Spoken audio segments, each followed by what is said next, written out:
Todo mundo quer saber o futuro. O que nos espera amanhã? O tempo é algo que não podemos controlar. E somos confrontados pelas mudanças que vemos dia após dia, ano após ano. Alguns pensam que o mundo está cada vez mais perto de um abismo. A civilização está sendo sacrificada pela oportunidade de um grupo muito pequeno de pessoas continuar a ganhar enormes quantidades de dinheiro. O mundo acabará em 12 anos por causa das mudanças climáticas. E sua preocupação é: quanto isso vai custar? Como cristãos, também temos uma visão para o futuro. Com a vinda de Jesus e o poder de sua ressurreição, as bênçãos de Abraão alcançam pessoas de todas as tribos, nações e línguas. A família de Deus se estende a todas as nações da terra. Mas essa história ainda não acabou. Cristo deu uma tarefa à sua igreja e prometeu voltar um dia. Ele nos ensinou a orar: venha o teu reino, seja feita a tua vontade, assim na terra como no céu. Este reino é uma realidade ou é algo futuro? Como será o mundo antes da segunda vinda? A igreja cumprirá a tarefa que Cristo lhe confiou? As nações serão discipuladas? Estas são algumas das perguntas que a escatologia procura responder.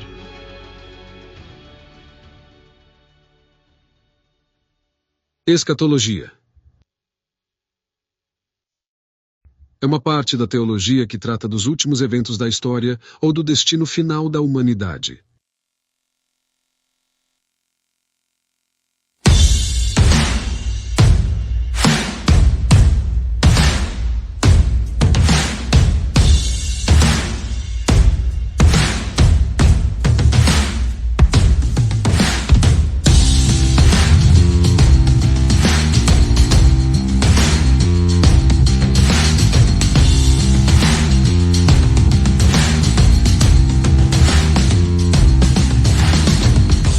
Meu nome é Nathan Anderson e sou pós-milenarista.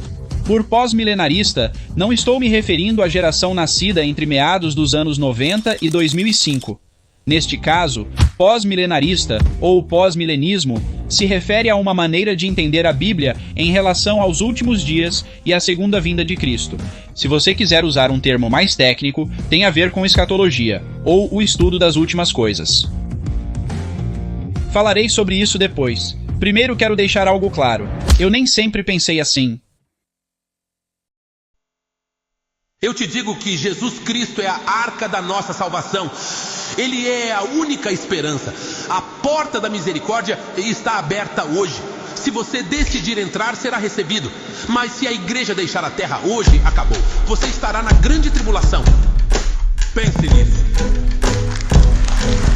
Fui criado em um contexto evangélico, e a visão geral naquela época, como é agora, era que o fim do mundo está se aproximando rapidamente, e Cristo retornará em breve.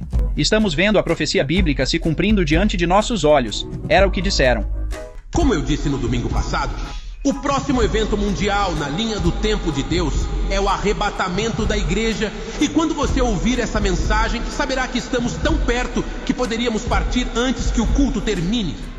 Apresente-se hoje mesmo ao centro de identificação da sua cidade e mostre-se como um verdadeiro cidadão do mundo. Vai querer na mão ou na testa? É temporário? Não, é permanente. Na mão, então. Todas as pessoas que não possuírem a marca da União estão sujeitas à prisão. Essas ideias sobre o arrebatamento e a tribulação pareciam crenças fundamentais da fé evangélica. Acredita que Jesus voltará para buscar sua igreja? E você é um pré-tribulacionista ou pós-tribulacionista? Mas, na verdade, são conceitos relativamente novos na história da igreja. Eu mal sabia que o que me ensinaram quando criança era algo chamado dispensacionalismo.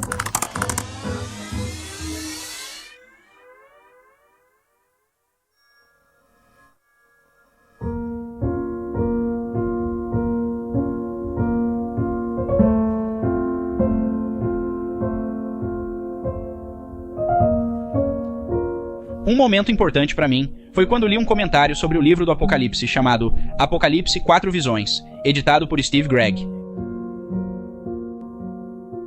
Este livro me apresentou perspectivas sobre escatologia que eu nunca tinha ouvido antes. Quando olhamos para a história da igreja, uma das questões mais controversas tem a ver com a interpretação dessa ideia do milênio. A palavra milênio vem do latim e significa 1000 anos. No livro do Apocalipse temos referência a 1000 anos que é mencionado 6 vezes em um capítulo, no capítulo 20 do Apocalipse. E os teólogos, ao descrever esse capítulo e seu conteúdo, interpretando-o, referem-se a esses 1000 anos como o milênio. Então a questão do milênio é realmente muito controversa teologicamente, porque há 3 visões diferentes do que o milênio é ou a que ele se refere. Portanto, você tem teologia pré-milenista, amilenista e pós-milenista.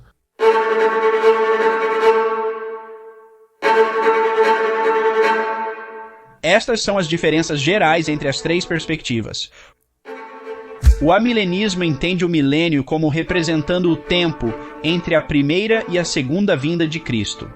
O pré-milenismo acredita que Cristo retornará antes do milênio e reinará na Terra por 1000 anos. E o pós-milenismo acredita que Jesus retornará no final do milênio. Sem dúvida, a perspectiva mais comum hoje é o pré-milenismo. Em 2016, a Lifeway fez uma pesquisa com pastores nos Estados Unidos, onde perguntou a eles sobre suas opiniões sobre escatologia. Quase metade deles tinha uma perspectiva pré-milenista. Mas como o pré-milenismo se tornou a visão mais comum no mundo evangélico? Muitas pessoas adotam uma abordagem pré-milenarista. Isso é perfeitamente óbvio, mas a questão ainda permanece. De onde exatamente veio essa ideia? Acho que uma revisão sóbria sugere que, certamente, ao longo da maior parte da história cristã, essa não foi a visão que os cristãos tinham. Era uma perspectiva bastante comum no 2º século, numa época em que ainda havia muita influência judaica na igreja cristã. É claramente uma perspectiva judaica que o Messias viria e estabeleceria um reino governando de Jerusalém. É uma ideia judaica. E então você tem pessoas nos primeiros séculos da igreja que seguiram essa ideia. Quando chegamos a Agostinho, ela praticamente desapareceu, permaneceu desaparecida por centenas de anos. João Calvino ficou tão impressionado com a abordagem pré-milenarista que a considerou como algo imaturo demais para merecer qualquer refutação. Então ele nem mesmo lida com isso. Era uma ideia completamente absurda e realmente insustentável. Você não a vê voltando até que alguns dos elementos radicais do movimento puritano, os chamados Homens da Quinta Monarquia, sugeriram que parte do significado do movimento puritano era ser o precursor da segunda vinda de Cristo e do estabelecimento de um reino. Eles eram, na melhor das hipóteses, uma pequena minoria no movimento puritano. Você realmente não tem um renascimento de uma visão pré-milenista até o início do século XIX. E Edward Irving, que fazia parte da Igreja Presbiteriana na Escócia no início do século XIX, foi influenciado pelo que é conhecido hoje como o Segundo Grande Despertar. Combinando isso com uma certa perspectiva particular sobre como a restauração na Inglaterra e de como os péssimos desenvolvimentos políticos na Inglaterra no século XVIII apontavam de certa forma que as coisas estavam indo de mal a pior. Tudo isso parecia se unir em sua mente com a visão de que talvez as coisas estejam piorando e que estamos prontos para que Cristo retorne para nos resgatar. Edward Irving foi um personagem poderoso e influente em sua época, mas a maioria das pessoas nunca ouviu falar dele. E ele provavelmente teria sido esquecido, assim como muitos que tiveram uma certa influência, porém somente a curto prazo, se não fosse por um homem que foi muito influenciado por Edward Irving um homem chamado John Nelson Darby. Por volta de 1830, um homem chamado John Nelson Darby estudou a Bíblia e surgiu com algumas novas ideias sobre como entender a Bíblia. Suas visões agora são chamadas de dispensacionalismo. A palavra dispensação é encontrada na Bíblia e traduz uma palavra em grego que realmente significa apenas a administração de uma casa. E Paulo usa o termo dispensação, mas ele não o usa como Darby fez. Paulo o usa para se referir à mordomia. Significa que recebi uma dispensação em relação ao Evangelho. Mas Darby falou de uma dispensação como a maneira como Deus administra e interage com seu povo no plano global durante certos períodos de tempo. Ele dividiu toda a história bíblica, toda a narrativa bíblica, em 7 dispensações. Acredito que muitos dispensacionalistas ouvem de seus professores que os primeiros cristãos tinham essas mesmas ideias. Mas o que eles realmente querem dizer é que havia, de fato, cristãos primitivos que eram pré-milenistas. Havia cristãos primitivos que acreditavam que Jesus voltaria e estabeleceria o reino milenar na Terra. Mas nem todos os cristãos acreditavam nisso nos primeiros dias.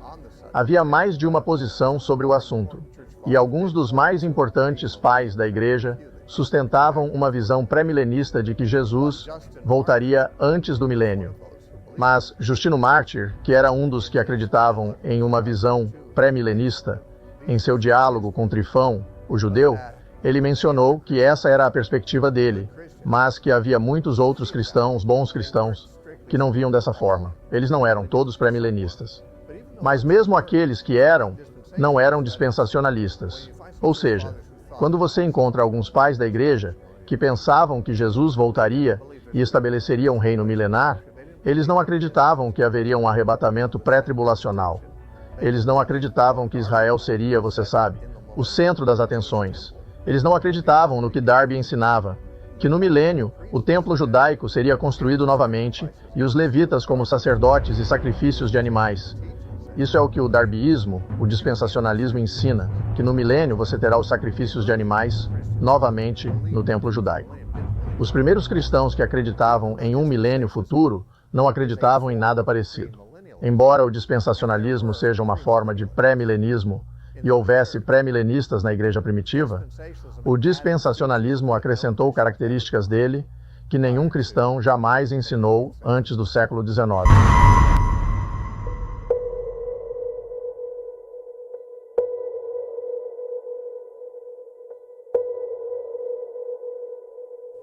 Todos os cristãos acreditam nisso?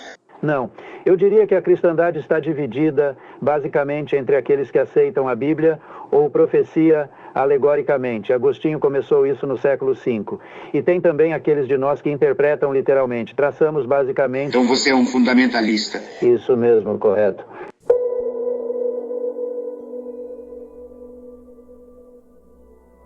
Em relação à questão do literalismo, devemos reconhecer que a Bíblia é um livro que aparece como uma coleção de 66 livros e foi escrita ao longo de um período de 1500 anos e foi escrita por 40 homens diferentes ao longo desse período de 1500 anos. Portanto, temos que entender que a Bíblia usa vários gêneros literários, nem todos eles são literais. A Bíblia usa simbolismo com frequência. E então, tentar fixar um gênero literário específico para toda a Bíblia é simplesmente um erro. Além disso, ninguém é sempre literal. Na verdade, quando Jesus diz, se o teu olho te faz pecar, arranque-o. Se a tua mão te faz pecar, corte-a. Ninguém faz isso. Isso é simplesmente um abuso de sua declaração hiperbólica. E além disso, temos seções das Escrituras, onde fala de uma besta de 7 cabeças e fala de uma mulher em pé na lua com asas. Esses são símbolos. Então a Bíblia usa vários gêneros literários ao lidar com a questão da vontade de Deus para o homem. E temos que reconhecer na análise final que uma das razões para o literalismo é nos proteger do erro. Mas quando olhamos para a Igreja Mórmon, vemos que eles acreditam que Deus, literalmente, tem um corpo. Ele literalmente tem mãos, assim como nós. Então o literalismo não os protegeu do erro. Portanto, o literalismo é verdadeiro em alguns lugares das Escrituras, mas não é o princípio central em outras partes das Escrituras. Uma das principais razões bíblicas pelas quais os dispensacionalistas acreditam que haverá um futuro templo no milênio é por causa da maneira como eles entendem Ezequiel, capítulos 40 a 48, os últimos capítulos do livro. Em Ezequiel, ele tem uma visão de um templo em Jerusalém, com levitas servindo como sacerdotes e sacrifícios de animais sendo oferecidos em altares ali e assim por diante, exatamente como era nos dias da religião judaica. E a questão é que quando Ezequiel viu essa visão, não havia templo em Jerusalém. Ezequiel viu isso depois que o templo de Salomão foi destruído e antes que qualquer outro templo tivesse sido construído em seu lugar. Então não havia templo em Jerusalém quando Ezequiel teve essa visão. Isso leva à conclusão de que ele viu um futuro templo. Hoje sabemos que depois do exílio babilônico, os judeus construíram outro templo. Zorobabel e algumas milhares de pessoas voltaram da Babilônia para Jerusalém e construíram um templo. Mas não estava de acordo com as descrições de Ezequiel. Era inferior, era menor, era menos ornamentado. E, portanto, os dispensacionalistas dizem, bem, Ezequiel previu que haveria este templo desse jeito. Este templo não existe e nunca existiu ainda. Então, deve ter que existir no futuro. É por isso que eles meio que transportam essa visão para o futuro milênio após Jesus voltar. Então, no Novo Testamento, você tem algumas coisas, apenas algumas. Uma delas está em 2 Tessalonicenses 2. Paulo diz que o homem da iniquidade se sentará no templo de Deus e se declarará Deus. Na mente dispensacionalista, o homem da iniquidade é um futuro anticristo. Ele é um ditador mundial que vai se opor a Deus, a Cristo e aos judeus. E quando Paulo diz sobre o homem da iniquidade que ele se sentará no templo de Deus, eles dizem, viu? Haverá um templo em Jerusalém, porque o anticristo virá sentar-se no templo. Paulo disse isso. Mas quando Paulo diz isso, eu não acredito que ele esteja dizendo o que eles pensam que ele está dizendo. Porque o termo, o templo de Deus que Paulo usa em 2 Tessalonicenses 2, é repetido mais 2 vezes. 3 vezes nos escritos de Paulo, ele usa a expressão o templo de Deus. As outras 2, ele diz que a igreja é o templo de Deus. Em 1 aos Coríntios 3:16 e 2 aos Coríntios 6:16, Paulo diz à igreja, vocês não sabem que são o templo de Deus?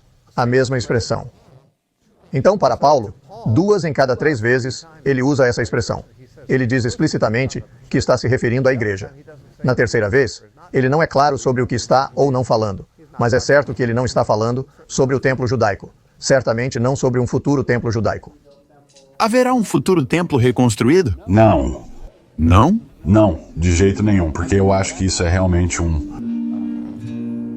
problema muito maior para nossos irmãos e irmãs dispensacionalistas. Eu acredito nas profecias tipológicas, que você tem as previsões como uma virgem conceberá e dará à luz um filho. Você também tem os tipos representativos. O tabernáculo do Antigo Testamento e o templo são um tipo do templo vindouro, que é descrito por Ezequiel como um templo ideal, e então descrito novamente em Apocalipse como a Nova Jerusalém. Então, o templo é uma profecia representativa, que é um tipo da igreja cristã. E nós sabemos disso. A Nova Jerusalém desce do céu como uma noiva adornada para seu marido. A Nova Jerusalém é um cubo perfeito. O que mais na Bíblia é um cubo perfeito? Bem, o Santo dos Santos. Não precisa haver um templo lá porque o Filho de Deus está conosco e você, como diz em 1 aos Coríntios, vocês cristãos são o templo do Espírito Santo. Nós somos o templo do Espírito Santo. Diz em Gálatas que Jerusalém é a mãe de todos nós. Em Hebreus 12 diz, vocês não chegaram ao monte que podia tocar, mas chegaram ao Monte Sião, que é a Jerusalém celestial. No final do Apocalipse, a Nova Jerusalém desce. E o anjo leva João a uma alta montanha e diz, vem, eu te mostrarei a noiva, a esposa do Cordeiro. E ele me mostrou a Nova Jerusalém. Quem é a noiva de Cristo? É a igreja cristã. Então, o tabernáculo, todos os sacrifícios de sangue e assim por diante que você tem no Antigo Testamento, são uma representação tipológica do sacrifício de Cristo e da formação da igreja cristã. Se você tomar isso literalmente, e a regra hermenêutica dispensacionalista é levar para o lado literal, a menos que seja absurda, você tem um templo reconstruído, no qual os animais são sacrificados. E não apenas os animais são sacrificados neste templo reconstruído, mas Deus também recebe esses sacrifícios. Mas o livro de Hebreus é inteiramente dedicado a nos provar que isso não é verdade. Cristo morreu de uma vez por todas para que aquilo nunca mais seja necessário. Então, reconstruir os tipos e sombras, reconstruir os sacrifícios de animais como uma forma de se aproximar de Deus é um grande passo para trás. Simplesmente não está certo. A resposta que geralmente é dada pela maioria dos professores dispensacionalistas, eles reconhecem que Jesus é o sacrifício final e que os sacrifícios de animais nunca mais serão necessários para a expiação dos pecados. Mas eles acreditam que os sacrifícios que serão oferecidos durante o milênio no templo, os sacrifícios de animais, serão feitos em memória de Cristo. Eles dizem que no Antigo Testamento, quando Deus ordenou que os animais fossem sacrificados, isso era para prenunciar Cristo, que os sacrifícios de animais no Antigo Testamento apontavam para Cristo. E dizem da mesma maneira, os sacrifícios de animais no milênio olharão para trás para Cristo. Então Cristo ainda é o foco. O sacrifício de Cristo é a única coisa que expia. Mas os sacrifícios de animais serão reinstituídos para comemorar isso. Eu não concordo com isso. Para começar, várias vezes em Ezequiel, quando ele descreve aqueles sacrifícios naquele templo sobre os quais estávamos falando, ele menciona repetidamente que eles oferecerão um novilho e cordeiros para a expiação de seus pecados. Em outras palavras, os sacrifícios descritos em Ezequiel não são memoriais de Cristo. Eles são oferecidos para a expiação, assim como seriam no Antigo Testamento. Eu também diria que no Antigo Testamento, tanto o Salmo 51 quanto o Salmo 40 mencionaram que Deus não tinha prazer real em sacrifícios de animais. Era um dispositivo de ensino necessário para Israel ter a ideia de um sacrifício de sangue, expiação de sangue, para que eles entendessem o que Cristo faria quando viesse. Mas não era realmente um sistema que Deus gostava, como ele mesmo diz. Se Deus não gostava, por que ele iria reinstituir sacrifícios? Agora, alguns dizem, precisamos de algo para lembrar o sacrifício de Cristo. Bem, Jesus não instituiu algo para lembrar dele? Ele disse, comam deste pão e bebam deste cálice. Façam isso em memória de mim. É isso que nos lembra do sacrifício de Cristo, não voltar para construir um templo para oferecer animais novamente. Pouquíssimas pessoas partirão imediatamente? Você diria que a maioria será deixada para trás? Sim, a maioria será deixada. Mas é surpreendente quantas pessoas estarão prontas. Eu estimaria que algo entre 0,5 e 1 bilhão de pessoas responderão quando chegar a hora. Muitas pessoas me perguntam, você não acredita no arrebatamento? Sim, eu acredito no arrebatamento. O que eles querem dizer é que eu não acredito em um arrebatamento pré-tribulação. A perspectiva deles, e a única que já ouviram, é que antes dos 7 anos de tribulação, a igreja será arrebatada. Não acredito nisso. A palavra arrebatamento é um termo teológico que todos os campos da teologia reconhecem. E a principal passagem na Bíblia sobre isso é 1 Tessalonicenses 4, versículos 14 a 16. E isso coloca o arrebatamento na segunda vinda de Cristo, e não 7 anos antes. Paulo disse que quando Jesus voltar, ele diz, os mortos em Cristo ressuscitarão primeiro. Depois nós, os que estivermos vivos, os que permanecermos, seremos arrebatados juntamente com eles para encontrar o Senhor nos ares. A palavra arrebatado, do latim raptus, é a palavra latina, da qual vem o termo arrebatamento, e se refere a isso. Quando os mortos em Cristo ressuscitam, isso é ressurreição. E quando pessoas vivas são arrebatadas para encontrar o Senhor nos ares com elas, isso é o arrebatamento. Então falamos sobre a ressurreição e o arrebatamento. O termo que Paulo usa em 1 Tessalonicenses 4, seremos arrebatados para encontrar o Senhor nos ares. Este verbo encontrar é citado apenas em 2 outros lugares na Bíblia. Uma delas está em Mateus 25, onde Jesus diz que o reino do céu será, pois, semelhante às 10 virgens que saíram para encontrar o noivo. Então essa palavra encontrar é usada lá. E a outra vez é no livro de Atos, no capítulo 28, quando Paulo naufragou em Malta, e ele estava caminhando em direção a Roma, e as igrejas, ao longo de sua rota para onde ele estava vindo, ouviram que ele estava vindo e saíram para encontrar com ele.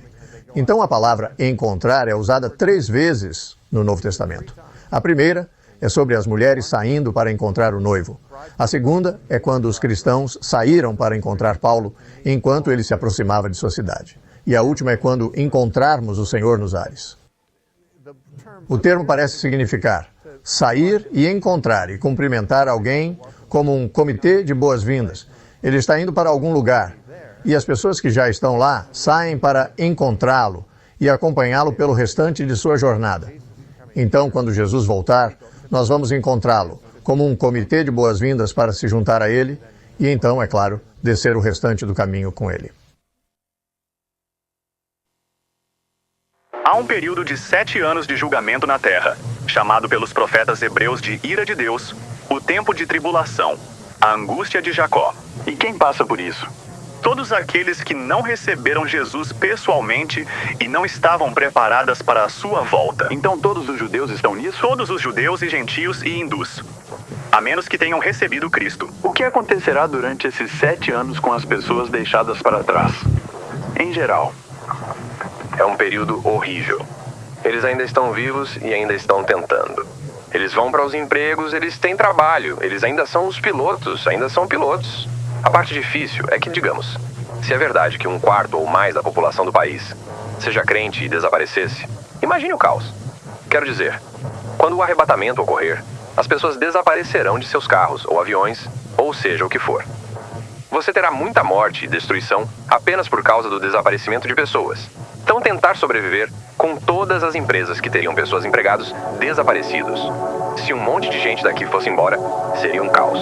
Então durante esse período de 7 anos, não temos certeza exatamente do tempo. Sabemos da cronologia, mas não o lapso de tempo entre os eventos. Mas 21 julgamentos diferentes vêm do céu, de terremotos, pragas, guerras, fomes, esse tipo de coisa. É um momento terrível para estar vivo. Onde a Bíblia fala sobre uma tribulação de 7 anos? Não fala.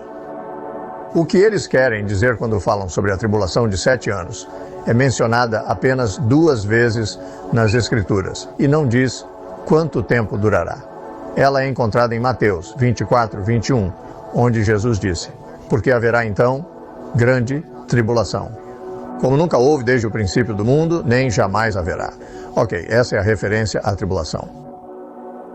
Não há uma dica de quanto tempo vai durar, nenhuma referência a 7 anos. O único outro lugar em que a tribulação é mencionada no Novo Testamento é em Apocalipse capítulo 7 e versículo 14, onde João vê essa multidão que está no céu adorando com folhas de palmeira e assim por diante. E o ancião pergunta a João: quem são estes? João responde: eu não sei, você é quem sabe. E o ancião diz: estes são aqueles que vêm da grande tribulação, que lavaram suas vestes no sangue do Cordeiro e as branquearam e assim por diante. Novamente, a grande tribulação. Mas nenhum período de tempo está ligado a ela. Então, há 2 referências à tribulação. E alguns podem dizer que uma terceira pode ser encontrada em Daniel 12, porque fala sobre um tempo de angústia vindo sobre Israel, tal como nunca houve ou jamais haverá. E esse tipo de linguagem faz muitas pessoas sentirem que Daniel 12 está se referindo ao mesmo tempo de angústia que Jesus e Apocalipse estavam falando. Mas eu não acredito que nenhum deles esteja falando sobre uma tribulação futura, do nosso ponto de vista, porque depois que Jesus fala que haveria grande tribulação, 14 versículos depois ele disse: não passará esta geração, antes que todas essas coisas aconteçam. Então ele disse que aconteceria naquela geração. E eu acredito que está associado com a queda de Jerusalém e a guerra judaica. A razão para o discurso do Monte das Oliveiras é a pergunta dos discípulos: quando acontecerão essas coisas? E qual será o sinal da sua vinda? Do que eles estão falando? Bem, no versículo anterior, em Mateus 24, 2, ele diz: vejam tudo isso, não ficará pedra sobre pedra que não seja derrubada. Ele está falando sobre a destruição do templo, e é por isso que eles perguntaram: quando vai acontecer? Quando a grande tribulação irromper, no versículo 16, ele diz: vocês devem fugir para as montanhas. Não é algo universal, é algo de que se pode escapar. Não é a grande tribulação do dispensacionalismo, porque está localizada em torno de Jerusalém, Judeia e do templo.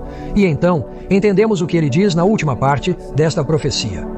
Mateus 24, 34. Em verdade vos digo que não passará esta geração até que todas essas coisas aconteçam. Isto é, este templo será destruído nesta geração. E pouco antes de Mateus 24, 34, está Mateus 24, 21, que fala sobre grande tribulação. Todas essas coisas, incluindo a grande tribulação, ocorrerão antes que esta geração acabe. Observe como isso encaixa tão bem com Apocalipse. Apocalipse fala de uma grande tribulação no capítulo 7, versículo 14, assim como Jesus fala de uma grande tribulação em Mateus 24, 21. Mas ambas essas grandes declarações tribulacionais são precedidas e seguidas por implicações de curto prazo. Jesus diz que será quando o templo for destruído. Ele também diz que será nesta geração.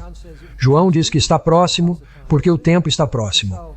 E então não há uma futura grande tribulação que devemos esperar. A grande tribulação ocorreu no primeiro século.